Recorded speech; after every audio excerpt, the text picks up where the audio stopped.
사무엘하 강의를 시작하겠습니다. 사무엘하는 다윗의 이야기로 구성이 되어져 있습니다. 사무엘하 이 내용은 대부분 세 부분으로 구성이 되어 있습니다. 사무엘하 1장부터 8장까지의 이야기. 여기는 다윗의 세력을 키워 확장해가는 다윗 세력의 확장에 관한 이야기가 주로 기록이 되어져 있습니다. 두 번째 부분은 사무엘하 9장부터 20장까지고 이 부분은 주로 다윗 왕실 이야기 그리고 다윗의 죄와 가족 간의 갈등 등에 관한 이야기들이 기록이 되어져 있습니다.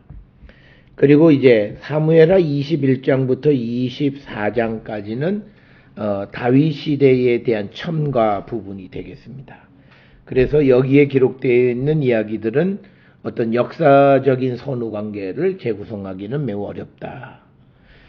그런데 사무엘하 1장부터 8장을 A라고 하고 그 다음에 9장에서 20장을 B라고 하고 21장에서 24장을 C라고 할 때에 A와 B 사이를 연결하는 부분 사무엘하 8장 16절부터 18절에 다윗 관료의 명단이 등장을 합니다. 뿐만 아니라 B 이야기와 C, 즉 사무엘하 9장에서 20장과 21장과 24장 사이에 거기에 사무엘하 20장 23절에서 26절에 또다시 다윗 관료의 명단이 등장을 합니다. 따라서 사무엘하의 이야기는 주로 다윗에 관한 이야기이긴 하지만 그러나 그것을 크게 세 부분으로 나눌 때에 관료 명단이 이 각 A그룹, B그룹, C그룹을 구별 짓는 하나의 연결고리 역할을 하는 것을 우리가 볼 수 있습니다. 이 사무엘하가 다윗 왕에 관한 이야기로 구성이 되어져 있는데 이 다윗 왕에 관계되어지는 이 시대가 주로 어느 시대인가라고 하는 것을 우리가 염두에 둘 때 일반적으로 다윗이 출생한 연대를 주전 1040년경으로 봅니다. 그래서 다윗은 30세에 왕이 되어서 40년을 통치해서 70세에 사망을 합니다. 그렇기 때문에 이것을 근거로 해서 1040년경에 그가 출생했다면 1010년에 다윗이 헤브론에서 왕이 된다. 이렇게 우리가 볼 수 있고 그리고 헤브론에서 왕이 되기 전에 사울과 그의 아들이 길보아산에서 죽은 때도 대략 한 1010년경으로 이렇게 우리가 추정을 할 수 있습니다. 이것은 정확한 연대를 알 수 있는 것이 아니라 성경에 기록되어 있는 다윗의 30세에 즉위하고 40년간 통치했다라고 하는 것을 근거로 해서 대략 다윗의 출생을 1040년경으로 추정해서 거기서부터 생겨난 연대다라고 하는 것을 우리가 이해하셔야 되겠고 그래서 다윗이 왕이 된 것이 1010년경이다 이렇게 설명할 수 있고 그 다음에 이제 이 다윗이 헤브론에서 7년간 왕으로 있다가 그 다음에 이제 예루살렘으로 옮기는 것이 이제 그의 나이가 37살에 됩니다. 그래서 그가 예루살렘으로 천도한 때가 주전 1003년경 그래서 그때 다윗이 이제 북쪽 지파의 왕으로 기름 부음을 받고 또 여부수족을 정복해서 예루살렘으로 천도하는 사무엘하 5장의 이야기들이 대략 1003년경에 일어난 일로 우리가 추정을 합니다. 따라서 다윗은 1040년 주전에 이때 출생을 해서 10년경에 그가 헤브론의 왕이 되고 헤브론에서 왕이 된 다음에 1003년경에 예루살렘에서 그가 왕이 되었다. 이렇게 우리가 대략적인 연대를 추정할 수 있다라고 하는 것. 이것을 우리가 기억하시고 사무엘하의 이야기들이 주로 1003년 예루살렘의 왕이 된 이후의 이야기들을 주로 다루고 있다라고 하는 겁니다. 이 사무엘하의 내용들이 신약성경에서도 몇 차례 언급이 됩니다. 이 표에 보듯이 대략적으로 한 8차례 언급이 되는데 마태복음 2장 6절에 사무엘하 5장 2절의 내용이 기록이 되어 있고 또 사무엘하 7장 8절 그리고 7장 12절 14절의 이야기가 고린도후서 6장 18절 요한복음 7장 42절 사도행전 2장 30절 고린도후서 6장 18절 그리고 히브리서 1장 5절 등의 기록이 되어 있고 사무엘하 22장 3절은 히브리서 2장 13절에 그리고 사무엘하 22장 50절은 로마서 15장 9절에 기록이 되어져 있습니다. 그래서 대략 한 8번 정도 이 신약 성경에 언급이 되어진다라고 하는 것, 그것을 이해하시면 되겠고요. 앞에서 설명을 드렸듯이 사무엘하 제1장은 주로 다윗이 권력을 쟁취하는 겁니다. 그런데 이 사무엘하 1장은 사울의 죽음에 관한 소식입니다. 관한 소식. 그러니까 사울의 죽음이라고 하는 건 뭐냐면 사울 시대의 끝. 이것을 알려주는 거고 그 다음에 이제 다윗이 사울을 슬퍼하는 조가가 기록이 되어 있습니다. 그래서 이거는 17절부터 기록되어 있고 이건 1절부터 16절까지의 내용이 사울의 죽음에 관한 소식들로 기록이 되어 있습니다. 자, 우리가 이제 이 사무엘하 1장이 기록되어질 당시에 그 다윗의 위치는 시글락입니다. 그가 시글락에 머물러 있을 때에 누군가가 길보아 산에서부터 다음 우리가 지도를 보시게 되면 이 길보아 산에서 이제 죽습니다. 길보아 산에서 이 사울의 죽음, 이 소식을 누군가가 아말렉 군인이 시글락에 있는 다윗에게 전달해줘서 사무엘하 1장은 이 시글락에서 다윗이 사울의 죽음을 슬퍼하는 내용으로 기록이 되어져 있습니다. 자, 그래서 우리가 사무엘하 1장 1절에 보게 되면 사울이 죽은 후에 다윗이 아말렉 사람을 쳐 죽이고 돌아와 다윗이 시글락에서 이틀을 머물렀다. 다윗이 시글락에 이틀을 머물러 있었다. 그런데 여기서 중요한 사실은 우리가 이제 2절 이하에 보게 되면 다윗이 사울이 죽은 것을 알게 되어진 것은 앞에 2절에 나와 있는 사흘째 되던 날 소식을 접하게 됩니다. 그렇기 때문에 우리가 그 앞에서 우리가 보았던 것처럼 둘째 날에는 사울이 죽은 것을 다윗은 알 수가 없어요. 그런데 1절의 기록에 사울이 죽은 후에 이렇게 기록된 것은 역사 기술은 이거는 뭐냐면 선후 관계를 알고 기록하는 겁니다. 그러니까 뭐냐면 이 사무엘 하를 기록할 당시에 사울의 죽음을 다 알고 그 다음에 역사를 기술하는 거예요. 그래서 지금 1절에 보게 되면 사울이 죽은 후에라고 하는 표현이 등장해요. 스토리의 전개상으로는 아직은 다윗이 사울이 죽은지를 알 수가 없어요.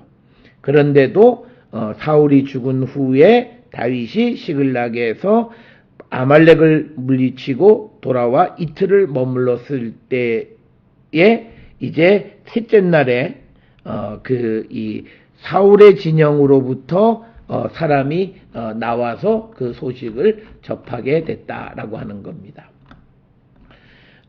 이 사울의 진영이라고 하는 것은 사울은 이제 이스라엘 이 평야 여기에 진영이 있었습니다. 거기에서 이제 한 사람이 왔는데 그의 옷은 첫째는 찢어졌고 머리에는 흙이 있었다. 그래서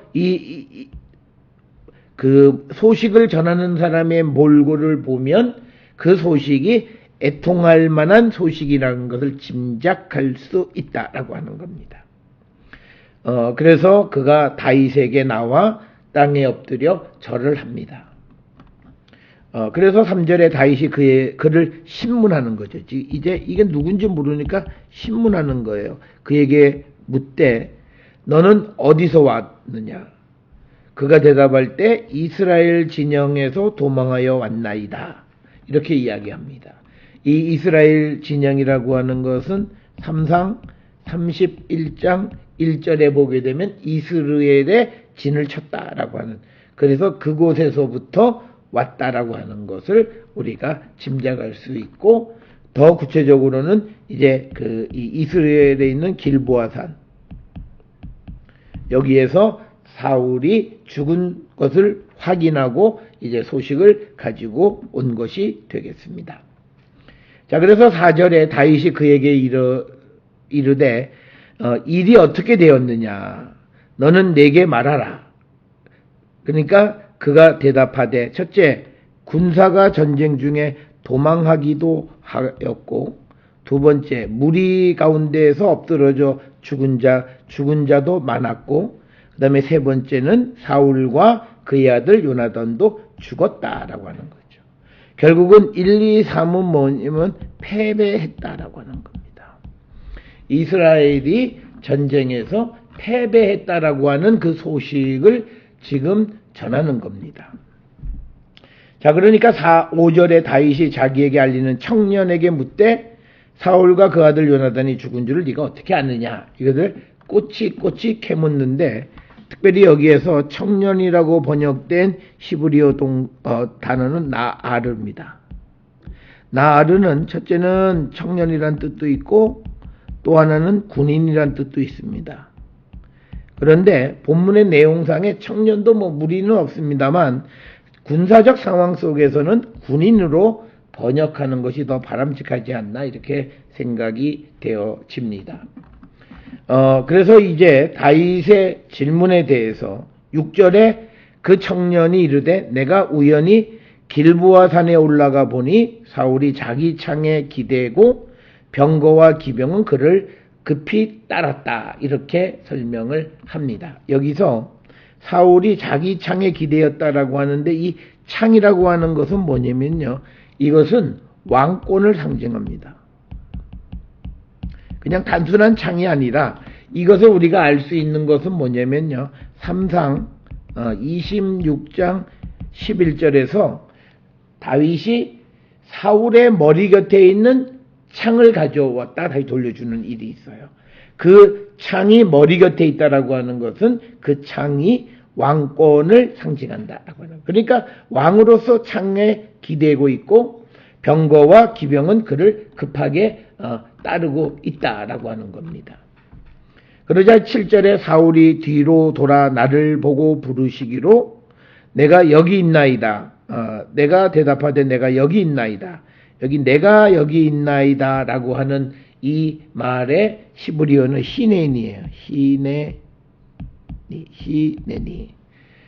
그러니까 이 말은 뭐냐면 yes, 예, 이런 뜻이에요. 그러니까 이것을 직역하면 내가 여기 있나이다 라고 하는 거지만 사울이 뒤돌아보고 뒤돌아 나를 보고 부르시기로 내가 대답하되 예 한즉 이런 뜻이에요. 그래서 8절에 내가 이르되 너는 누구냐? 너는 누구냐? 이렇게 대답을 합니다. 그러니까 뭐냐면 너는 어느 민족 사람이냐를 묻는 겁니다. 그렇게 묻자 내가 그에게 대답하되 나는 아말렉 사람이니이다. 그 청년이 사울에게 나는 아말렉 사람이다라고 하는 이 대답을 했을 때 사울의 머리는 복잡했을 거예요. 왜냐하면 그가 이방 사람에게 도움을 요청할 것인가 말 것인가라고 하는 것 때문에 아마도 머리는 조금은 복잡했을 것을 우리가 짐작할 수 있다라고 하는 겁니다. 그러니까 9절에서 또 내게 이르시되 내 목숨이 아직 내게 완전히 있으므로 내가 고통 중에 있으니 청하건대 너는 내 곁에 서서 나를 죽이라 이렇게 번역이 되어 있습니다. 히브리어 단어로는 모트테니 이렇게 되어 있어요. 모트테니 이 말은 뭐냐면 끝내다라는 뜻이에요. 그러니까 앞에서 보게 되면 내 목숨이 아직 내게 완전히 있으므로 내가 고통 중에 있나이다. 그러니까 나를 끝내라. 그러니까 내 고통을 끝내게 해달라고 하는 거죠. 그게 말하면 죽여달라는 뜻이죠. 내가 지금 생명이 있기 때문에 내가 매우 고통스럽다. 그러니까 너가 내 고통을 끝내달라라고 하는 뜻입니다. 그게 의역하면 나를 죽이라 이렇게 번역을 하게 된 거고요. 그 다음에 이제 10절에 그가 엎드러진 후에는 살 수 없는 줄을 내가 알고 그의 곁에 서서 죽이고, 그러니까 이 청년이 죽이고, 첫째는 사울을 죽이고, 두 번째는 머리에 있는 왕관, 그 다음에 팔에 있는 고리를 벗겨서 그 다음에 내주 다윗에게로 가지고 왔다고 대답하는 거예요. 그러니까 이 청년이 한 일은 뭐냐면 사울을 죽이는 것. 두 번째는 왕의 상징을 가져옴. 아마도 이 왕의 상징을 가져오는 것은 다윗의 칭찬을 받기 위한 것이죠.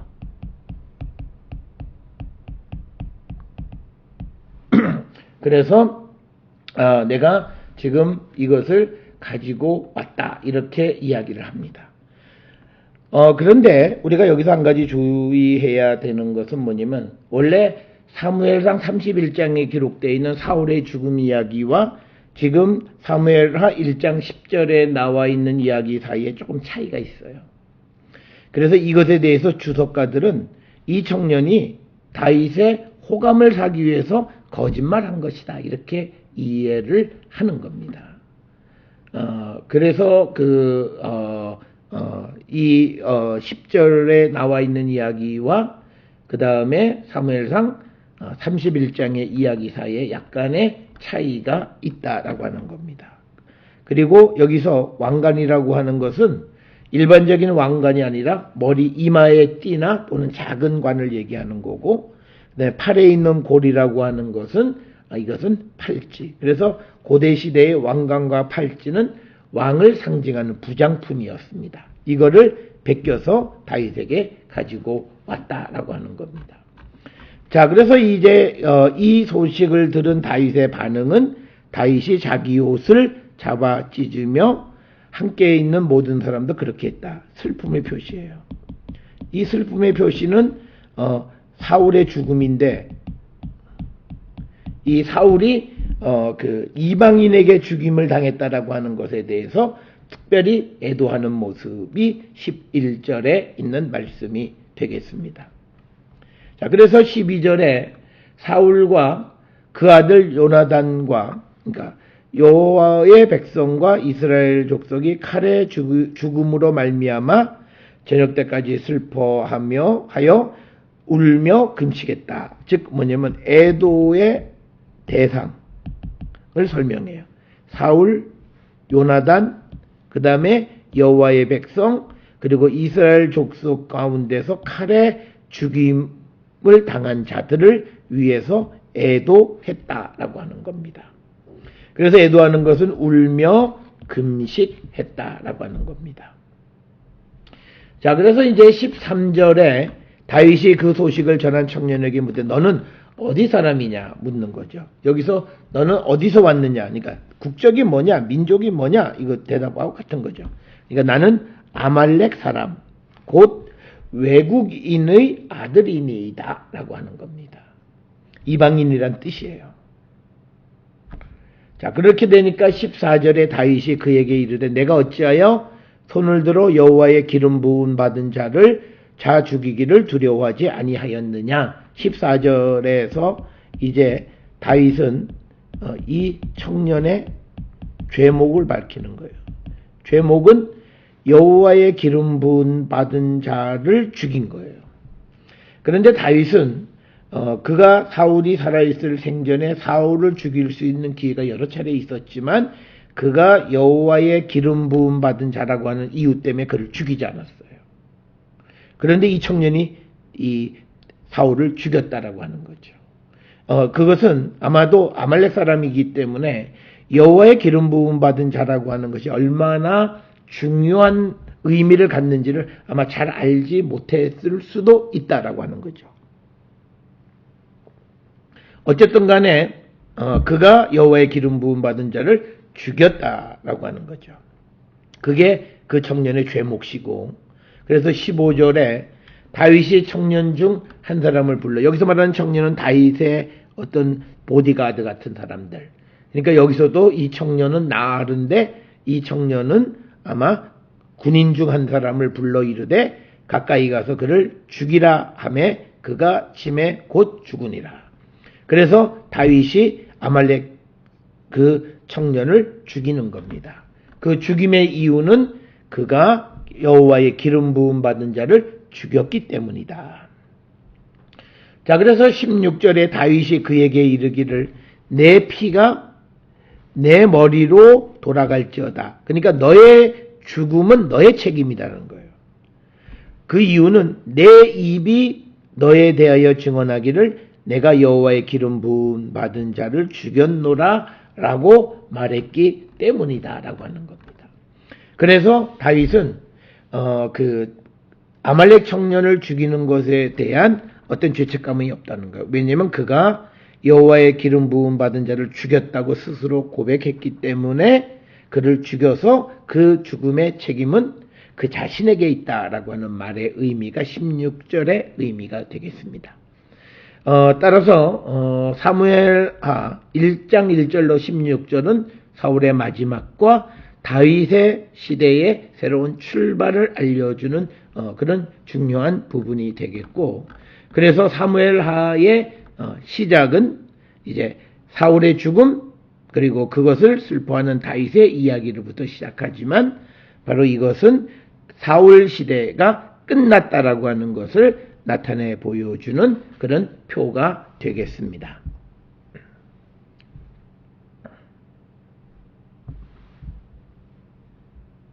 자, 사무엘하 1장 17절부터 27절 이어지는 부분은요, 다윗이 사울과 요나단을 위한 조가를 부르는 이야기가 1장 17절부터 27절에 기록이 되어져 있습니다. 이 그 조가는 매우 개인적인 성격이 강해요. 그리고 이 조가는 종교적이거나 또는 민족적이지 못해요.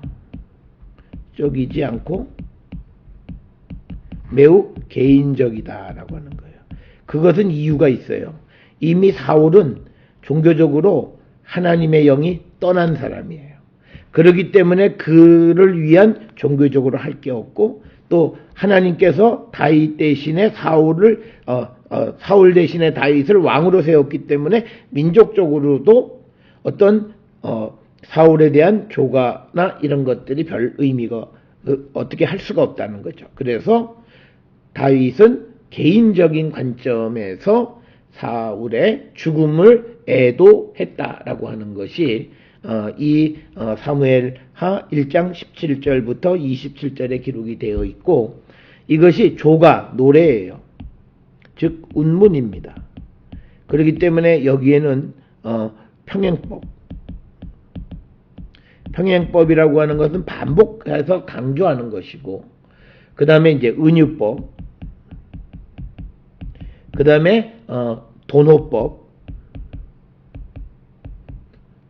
그리고 혹은 제유법, 이런 이 많은 수사적 기법들이 사용되어졌다. 그래서 우리가 운문을 이해할 때는 이런 문학적인 그런 기법을 잘 보면서 이해해야 한다라고 하는 겁니다.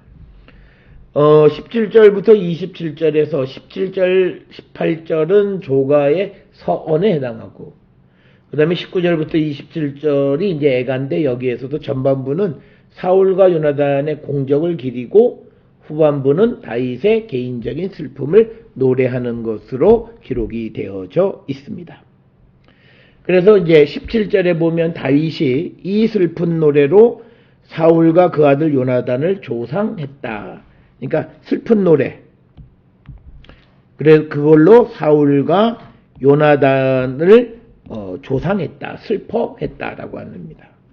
그리고 더 나가서 18절에는 명령하여 그것을 유다 족속에게 가르치라, 이렇게 명령을 내렸는데, 그 노래를 활의 노래라고 하고, 그 노래는 야살의 책에 기록되어 있다.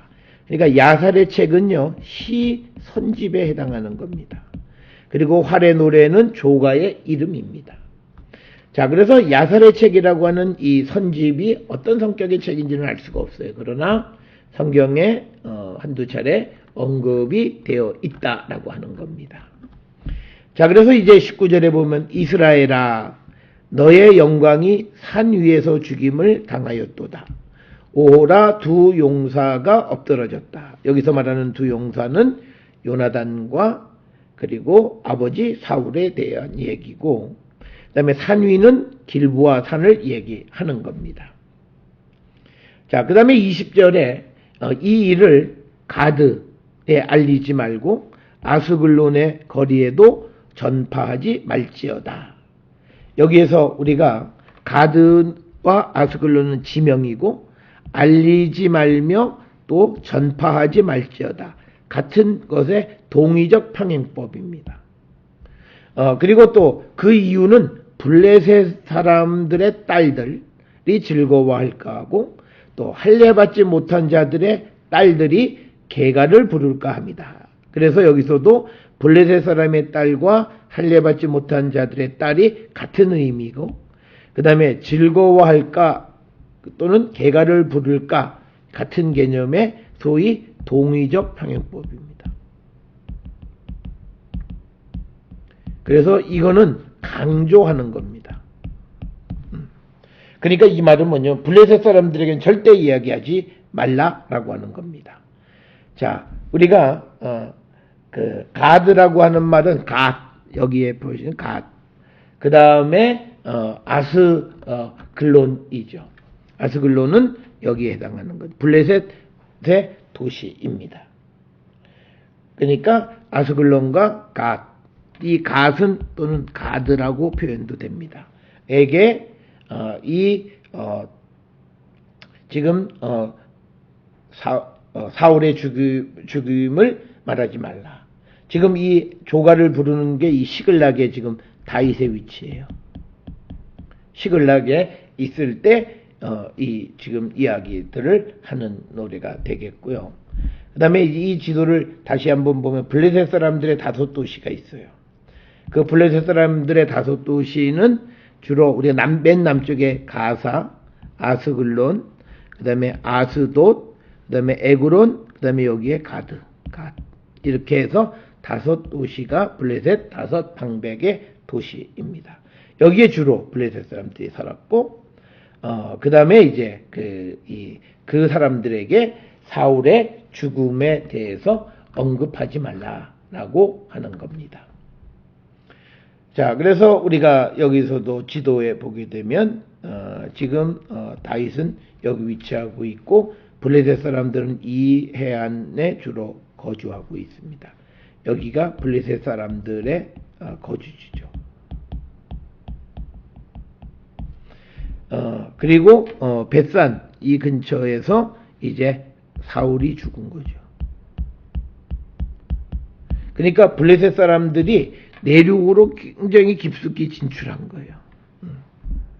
그래서 거기서 전사했고, 그 다음에 우리가 이 소식을 전하는 사람이 이 길보아 산에서부터 이 시글락까지 와서 소식을 전하고, 지금 여기에서 조가를 부르면서 이제 블레셋 사람들에게 그 소식을 알리지 말라라고 하는 겁니다. 자, 그래서 길보아 산에서 이제 사울과 요나단이 죽었기 때문에 그 산에 피를 흘렸기 때문에 길보아 산에 저주가 내리는 거예요. 저주는 뭐냐면 길보아 산들아 너희 위에 이슬과 비가 내리지 아니하고 재물을 낼 밭도 없을지어다. 그 이유는 거기서 두 용사의 방패가 버린 바 됨이라. 곧 사울의 방패가 기름 부음 받지 아니함 같이 되었다라고 하는 겁니다. 그러니까 기름 부음을 받았던 사울 왕이 이제 거기서 기름 부음을 받지 아니한 자처럼 죽임을 당했다라고 하는 거죠.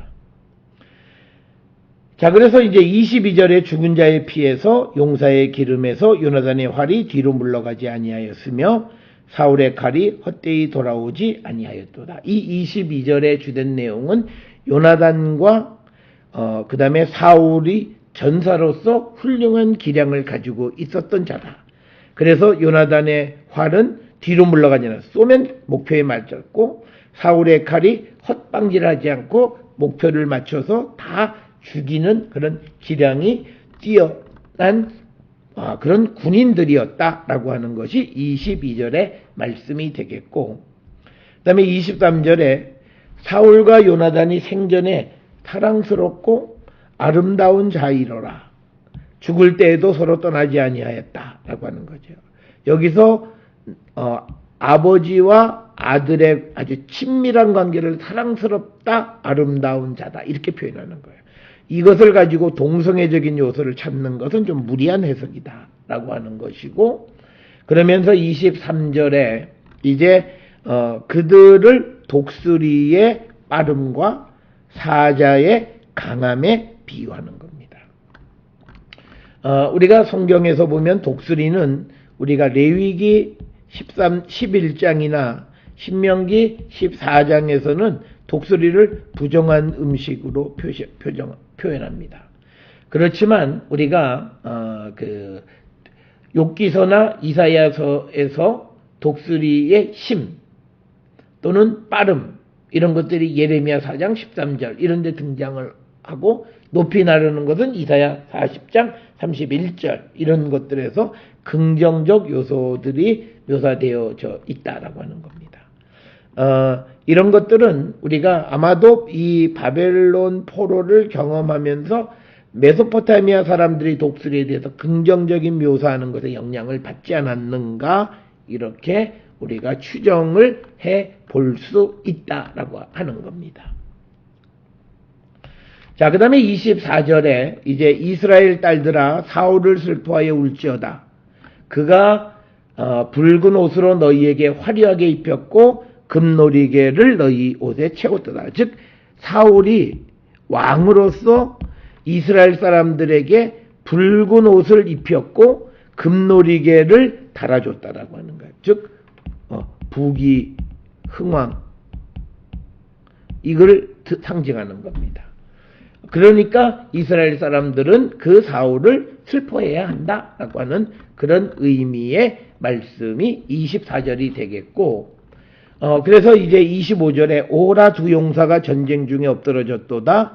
요나단이 너의 산 위에서 죽임을, 너는 이스라엘의 산, 즉 길보아 산에서 죽임을 당하였도다 라고 이야기를 하고 있고, 그래서 26절에 이제 다윗과 요나단의 개인적 관계, 내 형 요나단이여 이렇게 얘기하고 있고, 내가 그대를 애통함은 그대는 내게 심히 아름다움이라, 즉 매우 친밀한 자다라고 하는 거예요.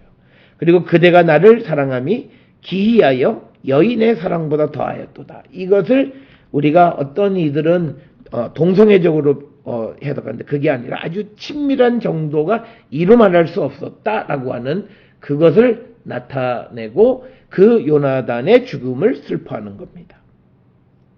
그래서 이 요나단과 다윗 사이에는 여호와 앞에서 언약을 맺을 정도로 굉장한 관계 속에 있었다라고 하는 것을 나타내는 그런 표현이 되겠고, 그래서 27절에 오라 두 용사가 엎드러졌으며 싸우는 무기가 망하였도다라고 27절에서 이야기를 하면서 조가를 마치는데, 사무엘하 1장의 목적은 사울의 시대가 끝나고 다윗의 시대가 새롭게 열림을 보여준다라고 하는 겁니다. 그래서 우리가 사무엘상은 사무엘 사울 시대가 중심이었다면 사무엘하는 다윗이 중심이 되어지는 그런 역사를 기록하고 있음을 우리에게 보여줍니다.